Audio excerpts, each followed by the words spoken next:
कैसे हो दोस्तों। आज हम फिर एक बार हाजिर हुए हैं एक नई कहानी के साथ जिसे लिखा है निधि ने। अब बिना देरी के शुरू करते हैं कहानी। मुझे लगता है कि ये किताब काफी अच्छी है और कवर देखकर तो लगता है कि इसके अंदर की भूतों की कहानियां भी जबरदस्त होंगी। मनु एक बुक स्टोर में खड़ी थी और अपने लिए एक हॉरर बुक ढूंढ रही थी। उसे बचपन से ही भूतों और उनसे जुड़ी बातों में बहुत रुचि थी और समय के साथ साथ यह उसका शौक बन चुका था। वह हमेशा ऐसी चीजें खोजती रहती थी जिससे उसे भूतों के बारे में और जानने को मिले। यह सिर्फ जानकारी के लिए नहीं था, बल्कि भूतों की कहानियां पढ़कर उसे एक अलग ही सुखद अनुभूति और आत्मसंतोष मिलता था। लेकिन यही आत्मसंतोष उसके लिए खतरनाक साबित होने वाला था और यह बात उसे बहुत जल्द पता चलने वाली थी। भैया, ये किताब दे दीजिए। मनु ने किताब दुकानदार को दी और उसे पैक करने के लिए कहा। दुकानदार कुछ पल उसे देखता रहा, लेकिन कुछ सोचकर तुरंत किताब पैक कर दी और अच्छा खासा डिस्काउंट देकर मनु को दे दी। मनु बहुत खुश थी क्योंकि उसे हॉरर स्टोरीज से भरी किताब मिल गई थी, वो भी डिस्काउंट में। दुकानदार भी खुश था क्योंकि वह पिछले 4 सालों से इस हॉरर बुक को बेचने की कोशिश कर रहा था, लेकिन कोई भी इस किताब की ओर आकर्षित नहीं हो रहा था। इसकी एक वजह थी उस किताब का कवर पेज जो बेहद डरावना था और उसी वजह से लोग उसे लेना पसंद नहीं करते थे। और दूसरी वजह थी लेखक का नाम तक अज्ञात था। न ही किताब में किसी प्रकाशन का जिक्र था और न ही कोई विवरण। ये किताब दुकानदार तक एक के साथ एक फ्री स्कीम में पहुंची थी। लेकिन अजीब बात ये थी कि कोई भी इसे लेना नहीं चाहता था। लोग तो इस किताब को देखकर ही डर जाते थे। दुकानदार को लगने लगा था कि ये किताब शायद कभी भी नहीं बिकेगी, लेकिन आज मनु ने इसे खरीद लिया था, जिस वजह से दुकानदार बहुत खुश था। भाग एक हॉन्टेड शिप। हॉन्टेड शिप एक ऐसा जहाज जो काले समुद्र के बीचों बीच वीरान खड़ा था। कहा जाता है कि वहां भूतों का वास है। ये महज अफवाह नहीं थी, इसके कुछ प्रमाण भी समय समय पर सामने आए थे। इसी जहाज के अकाउंट ऑफिस में काम करने वाली एक महिला कर्मचारी एक दिन रोज की तुलना में कुछ जल्दी पहुंची। सुबह के शांत माहौल में समुद्र की लहरें धीमे धीमे लोरी सी गा रही थी। उसने जैसे ही जहाज पर कदम रखा, एक हल्की सी ठंडी हवा उसके चेहरे से टकराई। वह धीमे धीमे चलती हुई ऑफिस पहुंची और बैग लॉकर में रखकर घड़ी में देखा। सुबह के 5:30 बजे थे। सब कुछ सामान्य लग रहा था। उसने कुर्सी खींची और फाइल्स के ढेर में खो गई। उसे वहां बैठे अभी मुश्किल से 5 मिनट ही हुए थे कि अचानक एक अजीब सा एहसास हुआ, जैसे कोई उसकी ठीक बगल में खड़ा हो।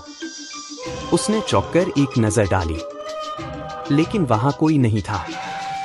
थोड़ी देर तक वह सोचती रही, फिर खुद को समझाकर दोबारा काम में जुट गई। लेकिन उस पूरे ऑफिस में इस वक्त वो अकेली ही थी। फिर भी उसे बार बार महसूस हो रहा था कि कोई और भी मौजूद है। कमरे का तापमान जैसे अचानक गिरने लगा। रोशनी तो थी, फिर भी उसे ऐसा लगा जैसे चारों तरफ धुंध सी छा गई हो। उसने घबराकर लाइट ऑन कर दी और सामने वाले टेबल की कुर्सी पर जाकर बैठ गई। उसने जैसे ही वापस अपना काम शुरू करने की कोशिश की, कुर्सी को किसी ने पीछे से जोर से धक्का दिया। वह पहले से ही कुर्सी पर बैठी थी, फिर भी कुर्सी एक झटके में आगे खिसक गई। डर से एक सिहरन सी दौड़ गई उसके शरीर में। उसने तुरंत पीछे पलट कर देखा, लेकिन वहां कोई भी नहीं था। उसने डरते हुए फिर से काम शुरू किया, लेकिन थोड़ी देर में उसे लगा कि उसके पीछे कोई खड़ा है। उसने ध्यान से देखा तो एक धुंधली, पारदर्शी मानव आकृति उसके सामने खड़ी थी और धीरे धीरे उसकी ओर बढ़ रही थी। उसका शरीर कांपने लगा। वह भागने लगी, लेकिन तभी वह आकृति और स्पष्ट होने लगी। बिना सिर का धड़, खून से सना शरीर और गल चुके हाथ पैर। उसे देखकर वह महिला कर्मचारी बेहोश होकर जमीन पर गिर पड़ी। ट्रिंग ट्रिंग।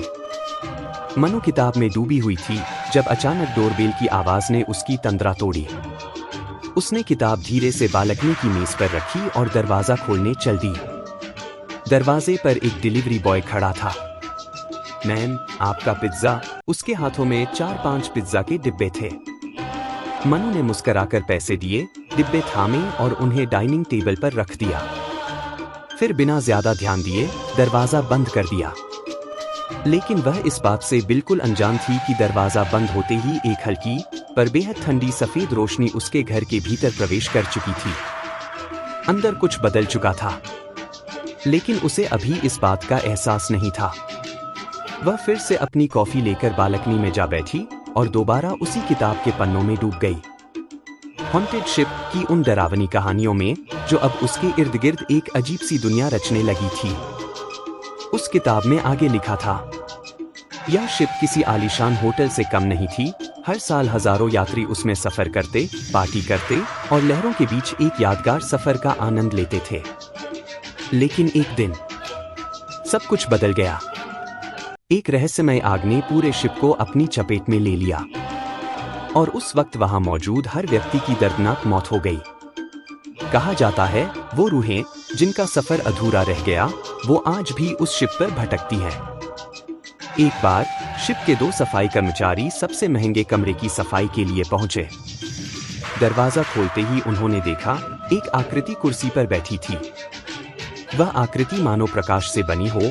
उसका चेहरा धुंधला था, पर उसकी मौजूदगी का एहसास बिल्कुल साफ था। कमरा अचानक बर्फ सा ठंडा हो गया। सांस लेना तक मुश्किल लगने लगा।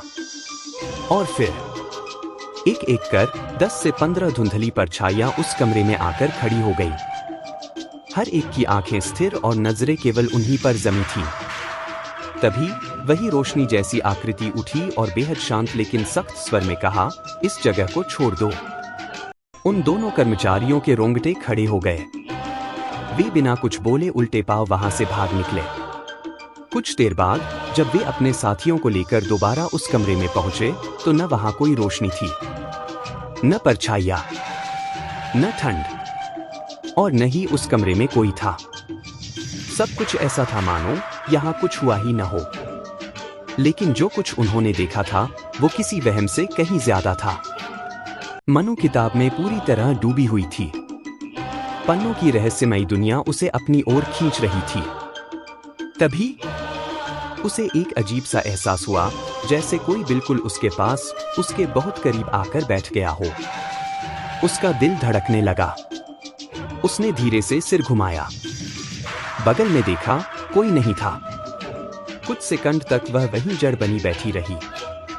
फिर गहरी सांस लेकर उसने किताब बंद कर दी।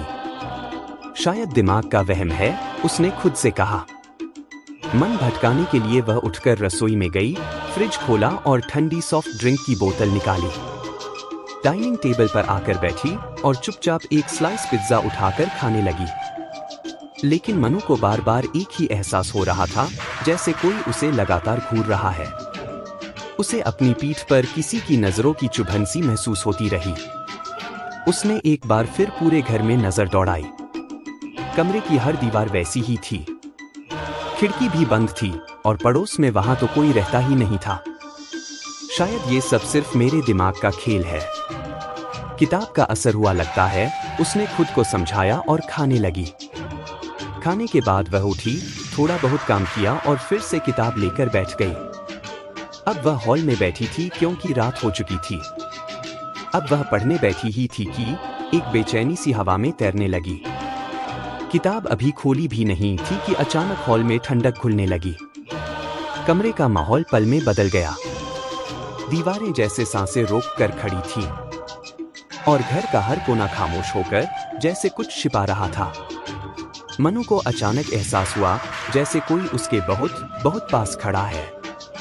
इतना पास कि अगर वो हाथ बढ़ाए तो शायद छू भी सकती थी। उसने डरते हुए धीरे से बगल में नजर डाली पर वहां कोई नहीं था। उसे लगा शायद भ्रम है, पर दिल की धड़कनें अब भी तेज थी। और तभी सारी लाइट्स चली गईं। घर अंधेरे में डूब गया। सिर्फ घड़ी की टिक टिक और उस सन्नाटे की साय सुनाई दे रही थी। अब मनु का डर चरम पर पहुंच गया। उसने हिम्मत की, अंधेरे में अपना फोन खोजा और जैसे ही फ्लैशलाइट ऑन की, एक आकृति उभरने लगी। वो आकृति धुंधली थी, लेकिन जैसे जैसे वह फ्लैश की रोशनी को खुद में समेटने लगी, वह साफ होती गई। अब वह आकृति बिल्कुल स्पष्ट थी। एक युवती सफेद गाउन में, चेहरा आधा जला हुआ, हाथ पैर गल चुके। मनु के मुंह से चीख निकल पड़ी। तभी उस औरत के पीछे से एक बच्चा निकला जिसका चेहरा भी जला हुआ था। मनु का शरीर बर्फ की तरह ठंडा पड़ने लगा। उसे समझ नहीं आ रहा था कि क्या हो रहा है।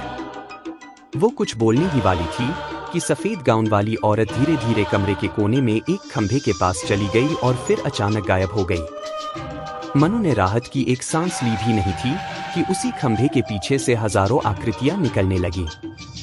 कुछ अज्जली, कुछ बिना चेहरों के, कुछ उल्टे लटके हुए और कुछ रेंगते हुए फर्श पर सब मनु की ओर बढ़ रहे थे। हर एक आकृति की आंखों में बस एक ही चीज थी, मनु। और फिर सन्नाटे को चीरती हुई उसकी चीख गूंज उठी। पर अगले ही पल मनु भी खामोशी में दबकर कहीं खो गई।